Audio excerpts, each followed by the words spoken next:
to our channel. This is Dubb. And I am Hunnie, and we are Dubb and Hunnie. Okay. So we're trying to figure out this camera. Anyway, so we're just going to introduce ourselves and let you know how we came to be. We're going to put Dubb more in the camera. Ask a couple questions to each other, and then it's just going to be a brief introduction. So first, we have been together for almost 6 years. And yeah, it's been a rocky road or whatever, but we're still here, and that's the ultimate goal.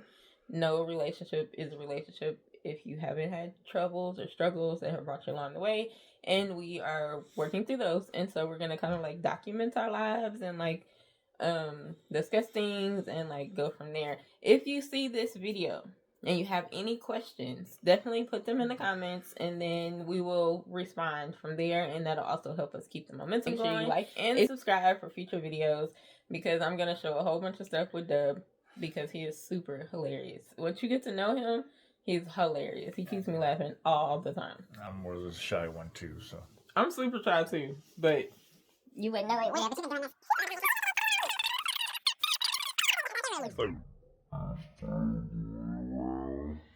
It's just because he's new to this, and I've kind of delved into it for like maybe like a year now, or in the last 6 months. Anyway, let's go from there.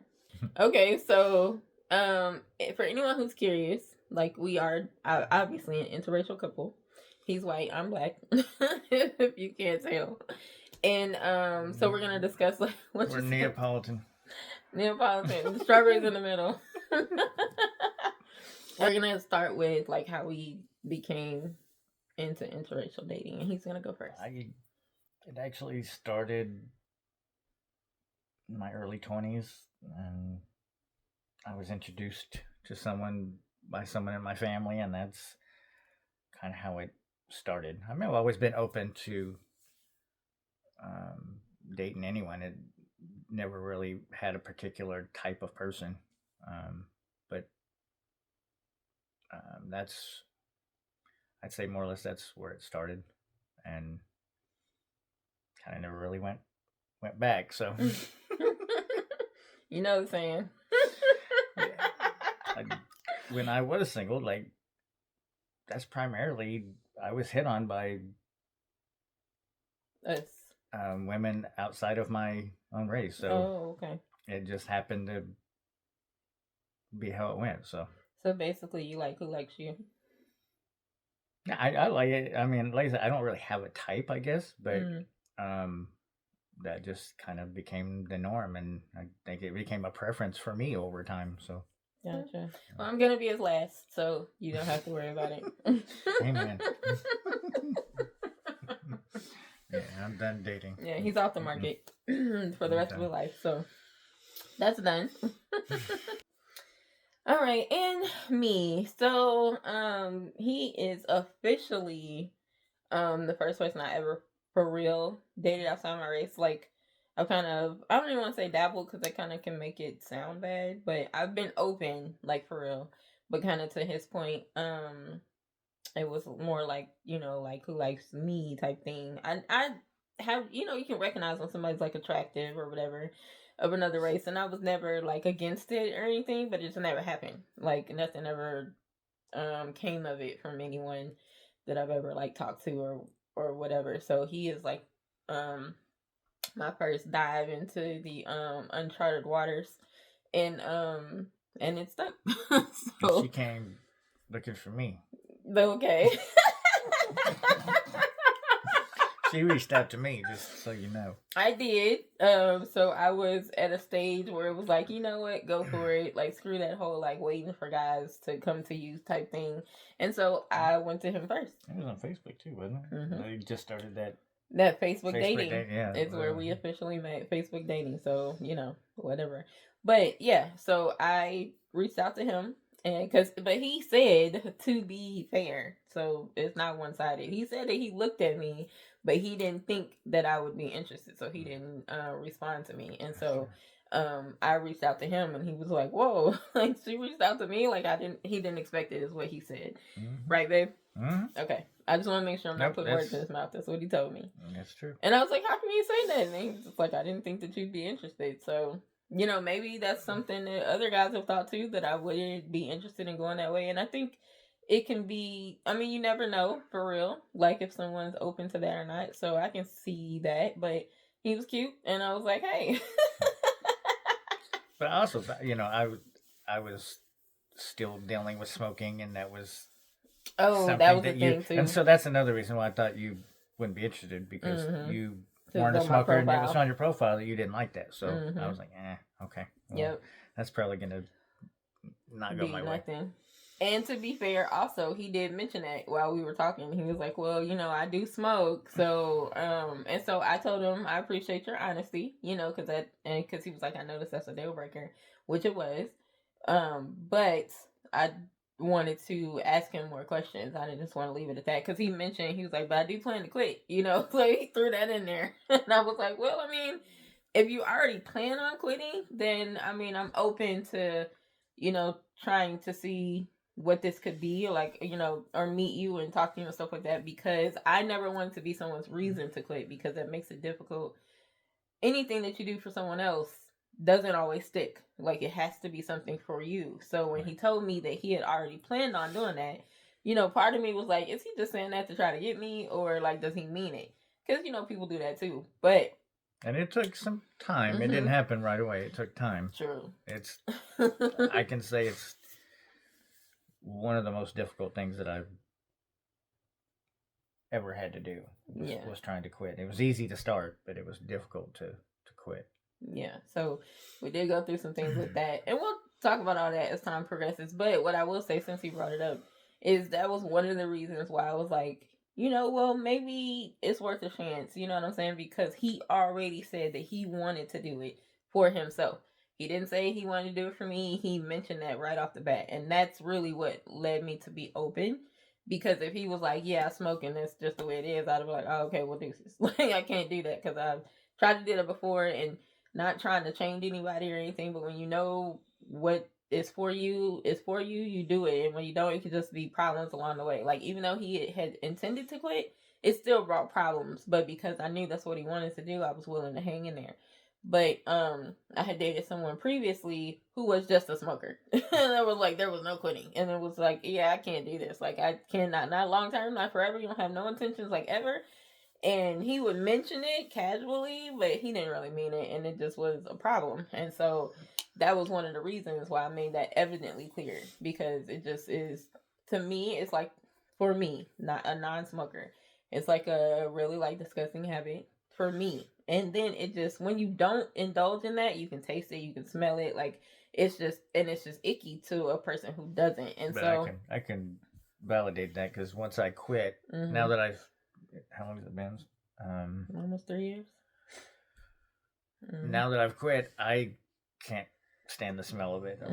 I can tell, you know, when somebody smokes, and it's pretty nasty. And you know, to think that I did that for so long, it was it's clear. One of the main reasons why I didn't want to be with a smoker or someone who does things that I don't is because I don't want to make that person feel like I feel with them around, because I feel disgusted. I feel like I don't want to kiss you. I don't want to touch you. I don't want to smell you. Like, and that can make someone feel bad. And so I don't want to give them that impression, like, I don't like you, but it's what you do, you know, and then they got to go through this whole ritual and stuff before they can touch you and stuff. And it's just a lot. And so instead of bringing that into the situation or making someone feel bad about what they're doing, I'd just rather not be a part of it. And like I said, that was how it started. And then, he mentioned that, and I appreciated his honesty, because he didn't have to say that.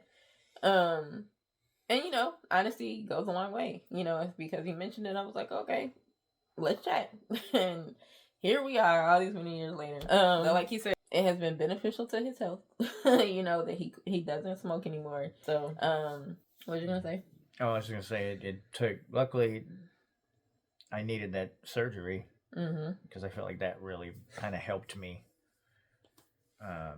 Kind of through that quitting process. Yeah. I knew that it would take longer to heal if I was consistently smoking, and so that having hip surgery kind of helped me speed along the process and make it a little easier. So also say every doctor we went to would be like, you should probably think about quitting. They Because they were literally like, "Do you all say smoke?" And that. he was like, "Yeah, but I'm trying to quit." And I was like, "Yeah, we really think you should, quit." And so that was like really helpful to hear. I just like, thank you. Like everybody tell them, like, let it go, It was maybe a couple cigarettes a week. Yeah. So where I used to smoke like packs. almost a pack a day. Yeah. Too so much. And I remember having a conversation with him and just saying like, hey, I understand it's hard and I get it, but I don't think that you're ever gonna get there if you keep allowing yourself even one. You gotta quit. He used to have like a pack on reserve just in case. You know what I mean? And I was like, as long as you're still doing that, you're still holding on to the habit. Like, it's true. I really think that you should. I mean, I get it. I know it's hard. And you're trying to like, you're doing really well. And these are things I told you. He can say it. You're doing really, really well, but I don't think that you're gonna get over the hump always having that in your back pocket. She helped to kind of push me when I needed it, so I'm thankful for that because I needed a little push. Yeah. And you were patient with me for a while, so I felt like at some point I had to really push to improve and get to a point where I can quit. Like it was a process. It was a long process, but having that push, but a positive push, not just hey, you need to quit. Yeah. You didn't push like that, but it definitely helped. Yeah, well, thank you, babe. I was only doing it for your best interest. It was really, really hard because it felt like I was coming hard at him, and I was really coming lovingly, but he didn't hear it that way. He was like, "I'm not going to you, like, it's not hurting you." It was really like tough, but it was rough. But I was like, I'm first, really only trying. This is what you said you wanted to do, right. So I'm trying to, Over time, I saw that it was coming from a good place. Oh yeah, so. You like. Get out of my business. You know what I mean? Like, and it takes time, whether it's alcohol, nicotine, whatever the case may be, caffeine. Yeah, I mean, there's all kinds of addictions, all types of things, and they're all difficult. It takes time. Most people can't do it right off the bat. I wing myself off of caffeine. I don't drink caffeine like I used to, too. So I mean, we can change our habits. It didn't always happen overnight. Yeah. Well, and plus I had people around me that smoked. My boss smoked at the time, and people that I worked with smoked. So it made it difficult because, I'm trying to quit, and my boss would be like, "Hey, let's go take a break. Have them smoke." It's like, I'm trying to quit. Right. Oh, it's just one. But, he would do that all the time, and it would, I feel like that hindered my progress at a point because I probably could have finished sooner, but that didn't really help. So you gotta watch the company you keep. Sometimes you gotta change things. Like, so when you're making changes, it doesn't necessarily mean it's just gonna affect you. Like, depending on your circle of people and your environment, there's a lot of things that you might have to change if those things are difficult and you're not strong enough. Because I brought that to his attention too. Because I don't think he, it's just like, oh, it's just a cigarette real quick or whatever. But I was also saying that, people aren't taking your quitting seriously because they're still suggesting that you go. But also, you're not looking serious because you go. You know what I'm saying? So you got to think about all those things. And he was like, yeah, well, yeah, I guess you're right, because I did tell, because I was like, well, do they know you're quitting? That was my first question. Because if they don't know, you can't fault them. And he was like, yeah, I did tell them. And I was like, well, they suck. You know what I mean? They suck for that. Because if you're trying to quit, but misery, quote unquote misery, and we're just saying misery as an addiction, like people who are doing stuff, loves company. And nobody, I remember one of people dating Hunger, I was like, well, I want to go by myself. Well, that's their problem. You know what I mean? Like, so what? Like, I'm not strong enough to go out with you and not do it. So I don't need to go. And so he didn't look at it that way, or he hadn't thought about it that way. And he was like, man, you're right. That's part of the problem too, because I want to go with them and they want me with them, blah, blah, blah. And I just can't do that. Say with, like with food and stuff like that, stuff that we're doing right now. Like, easy to be like, oh yeah, I don't do that anymore. But let me have like some snack cakes right here. You know what I mean? It's going to be really hard to like not indulge, and they're sitting right there. So part of it is not having them around. Then that does make it easier to not do it. And then snack hounds. So we used to stockpile snacks, and we'd have them stacked up on our sides of the room, and we'd be gorging on snack cakes or just whatever it was that we. And he's like more savory, and I'm more sweet. So like when he'd have sweet stuff, I'd be like eyeing his stuff because my stuff's all gone, and then he'd be like, her savory stuff. Like, so I'd end up giving some of my stuff to her. Yeah. So yeah, it's a balance. So like, yeah, we've come a really long way. We've come through trials and tribulations, many, many, many of different things, and now we're here. So we just want to share our story. We also want to have some fun, and just guys bring you guys into the fold a little bit. Yeah. Anything else you want to say? Hopefully, it'll be a little funner as we get more into it. It's our first time doing this, so it is. It's a process, learning process. I'm gonna put that in there too with me. Us fumbling with the camera and stuff. It's crazy. So like, what generation are you? You X, Gen X, and millennials. So like we're not super into the social media age like we are, but not to the degree that those who are, popped out into it. So it's a learning curve also, but that's gonna be part of the process. It's gonna be fun. But he is hilarious. Like he is really funny, and like his reactions to things are like super funny. I want to try to catch all those things, and now that he knows that we're doing this, I'm gonna try to have the camera on a lot so I can catch things here and there.